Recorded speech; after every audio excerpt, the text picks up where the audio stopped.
Hi, my name is Rachel O'Kello and I'm a UK-based solicitor specialising in immigration, nationality and deportation law. And this is the second day of our 10-day challenge, where I'm going to be coming to you every weekday for the next 2 weeks, talking about spouse visas. Okay, so this is for you if you want to come to the UK for love.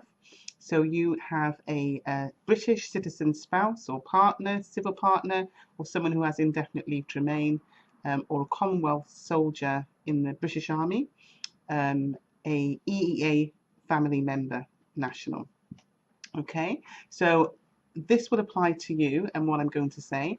And you can also download our free immigration guide, the top 7 tips for people who want to come to the UK on a spouse visa and what you can do if things go wrong.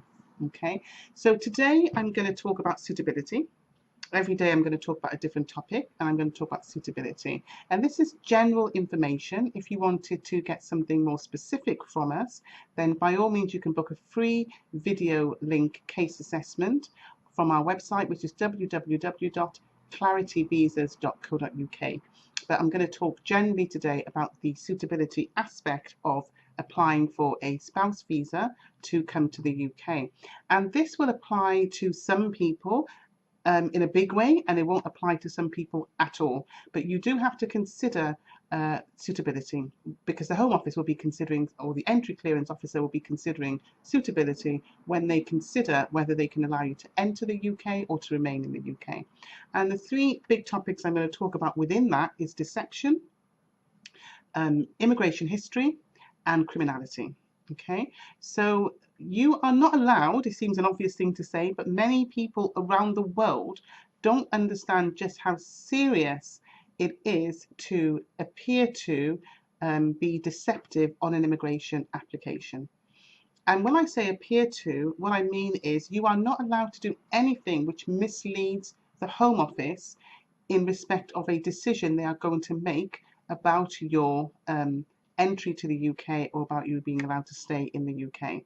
And that doesn't matter how old you are, and it doesn't matter if you are the person who prepared the application. So even if you're a child and somebody has used deception on your application, or even if you yourself didn't prepare it but you just signed it and you didn't know what was in there, you didn't see the documents which were accompanying the application, you are responsible for any deception on that application, and your application can be refused just because you've been deceptive in an application. And the interesting thing is, it could be that what you were being deceptive about actually doesn't have any effect on your application.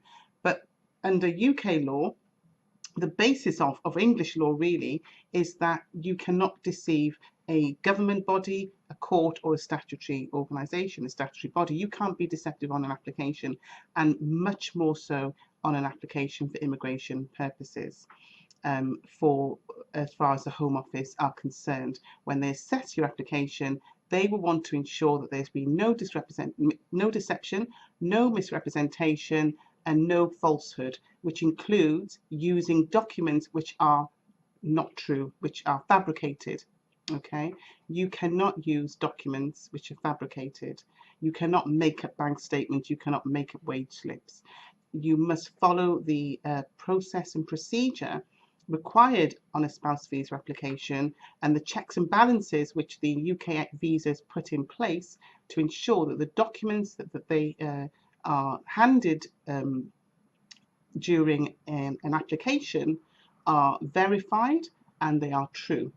And you should not in any way be tempted to submit false documents, because 1, you could be arrested even in your own country, and 2, you could be refused your visa, and 3, you could receive a ban from coming to the UK at all. If it's considered when you arrive, so you've got your visa, and if they think when you arrive at the airport that the reason that you applied for the visa is not the actual reason that you are in the UK, then you can be returned back to your country at the airport. Okay, so it's very important that you apply for the visa that you require to enter the United Kingdom, which will avoid any problems at the airport. If it is found that whilst you are in the UK, you have used deception, your circumstances have changed, then the Home Office inside the UK do have the right to do what we call curtailing your leave to remain, which means cutting it short and requiring you to leave the country. So deception, truthfulness in an application is very, very important. Okay. I want to look at immigration history as well. If you have been to the UK and you have a bad immigration history, so you had overstayed your visa, particularly many people have overstayed by many years, then this will give you a bad immigration history.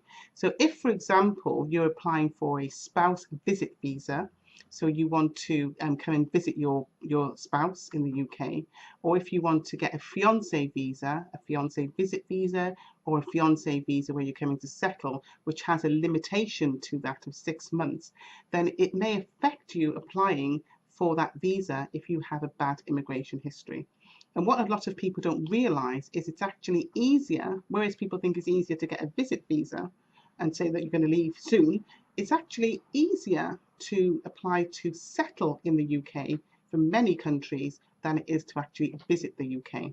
Because a lot of the time the Home Office or UK visas will not believe that you are going to leave at the end of your stay. So particularly if your plan is not to leave at the end of your stay, then make sure that you apply for the correct visa, because that's going to ensure that you don't have any problems in the future when you're trying to live your life together in the UK. Okay. Many people do say that if you overstay whilst you're in the UK, you will be subject to a re-entry ban, and that is the case. There are re-entry bans in place. What we would say for spouse visas, because it's based on human rights, that re-entry ban won't necessarily apply. So if you've overstayed your visa in the UK and you have been advised to leave the UK and apply to re-enter as a spouse, as a husband or a wife, then you should not really be concerned with being refused entry because of a period of overstaying, because your human rights will apply and you will still be able to challenge any refusal to your entry based on a poor immigration history. Okay, so you need to get specific advice if that applies in your circumstances. The last thing I'm going to look at very, very briefly today is criminality, because we've got a whole section, a whole video is going to be based around deportation and criminality. But I just want to mention something that people sometimes do when they make an application. The criminal behaviour may have happened many, many years ago. The Home Office will still need to know about it. So you need to just refresh your mind to make sure that you do not omit any criminal behaviour or criminal convictions which must be mentioned in the form, because it will be very difficult for you to say, oh, I'm really sorry, I forgot to mention it, because the Home Office naturally, and perhaps a judge on appeal, will think that you're being deliberately deceptive.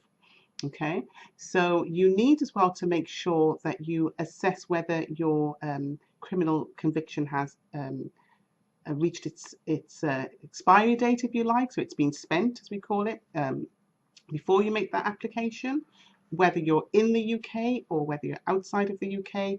And there are times when you're just going to have to challenge the Home Office decision and just challenge the court, because there are some serious criminal offences that you may have committed, and the Home Office are just going to say you're never going to be suitable or considered suitable. And if that applies to you, you're just going to have to challenge the Home Office, because at the end of the day, even if you committed a criminal offence, we all have human rights, okay? And we have a human right to be together as a family. Okay, so that's it for today. I hope that was useful. If you want to discuss your particular circumstances, then you can book your free video link assessment on 01213 894 895 or at clarityvisas.co.uk. And I will see you tomorrow. Thank you. Bye-bye.